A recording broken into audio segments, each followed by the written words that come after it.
Joe, it is time to find out more about the finalists of the Community Award Project. Yes, Mel. Well, Gemma Barsby is our very first finalist. Gemma was diagnosed with multiple sclerosis when she was just 19 years old. She takes medication daily. She wears an ice vest when she's fielding to try and ward off symptoms like pins and needles and lethargy.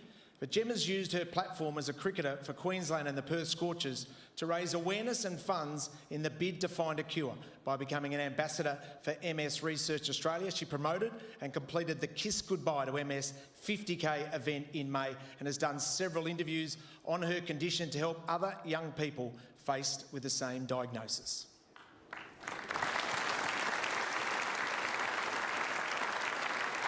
Usman Khawaja is our next finalist. He is a founder, patron and board member of the Usman Khawaja Foundation, which aims to provide disadvantaged youth with educational and cricketing opportunities. He's created a free 8-week off-season cricket program for those new to the game. That's including a national Usman Khawaja Cup and also a scholarship program that provides assistance to participants with their educational and extracurricular needs. He aims to develop well-rounded leaders and cricketers through this program. Some amazing finalists who are doing great things in the community. A huge round of applause for both of the finalists. Fantastic we can recognise them here tonight. But there can only be one winner, and the Community Impact Award winner for 2020 is Corinne Hall. And we look at some of Corinne's great work.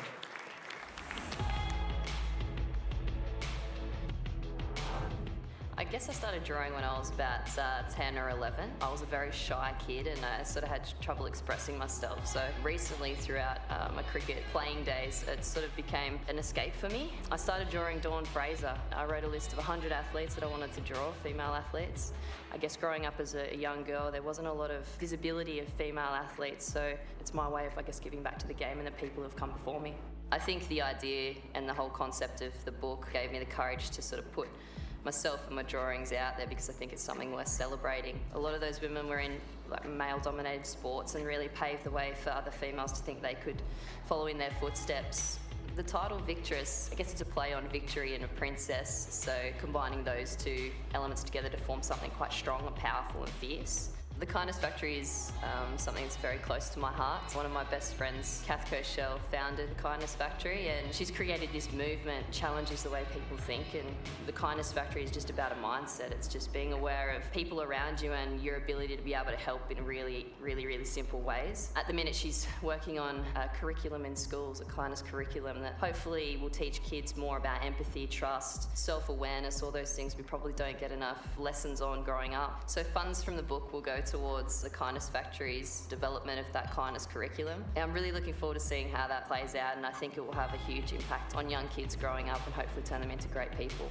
Yeah, I chose 35, I guess, that I felt connected to or felt that had really blazed a trail for people like myself. But I think the best touch in the whole piece is getting that kindness quote from each athlete. I think it's added a real warmth and soul to the book. I think for me it's just a nice little tick that what we thought we were doing has reached people the way we wanted it to. A huge round of applause to Corinne Hall, who unfortunately cannot be with us tonight. So please welcome the founder of the Kindness Factory, Ian Kim Koshel, to the stage to accept the award on behalf of Corinne.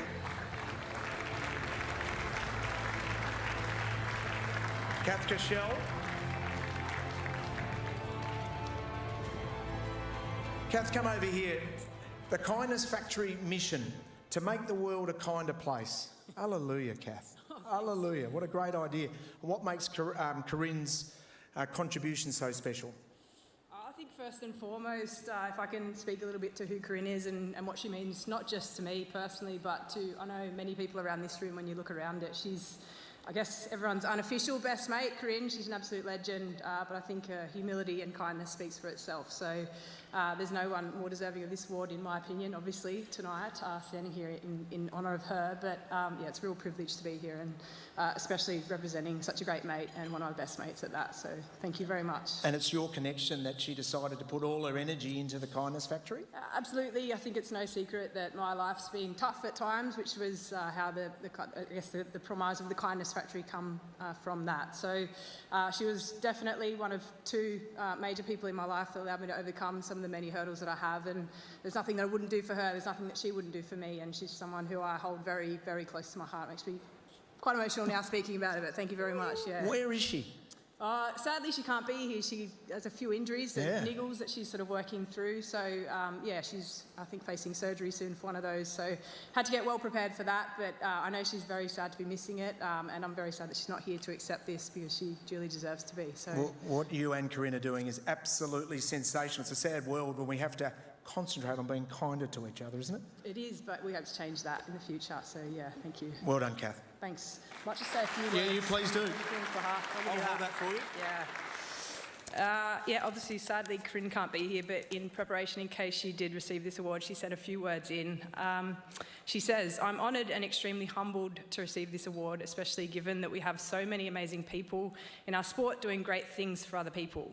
This book was my way of giving something back to a game that has given me so much. I'm proud to be associated with the Kindness Factory, and I'm thrilled that they will benefit from Victress. I would like to thank my Victress team who have worked so hard to bring this little idea to life. Firstly, thank you to my manager Silvio, who believed in me and this concept and worked fearlessly to assemble the perfect team of people to deliver Victress.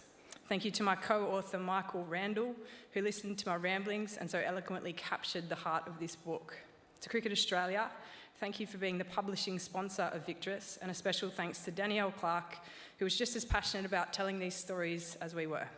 Thank you to Wild Dingo Publishing, especially to Kathy and Jess for your hard work. Finally, I'd like to thank the 35 remarkable women involved in Victress. Your gracious response to this project further reinforced why your stories needed to be told. Thank you to all for paving the way for me and so many other women to have the opportunity to play the sport we love as our career.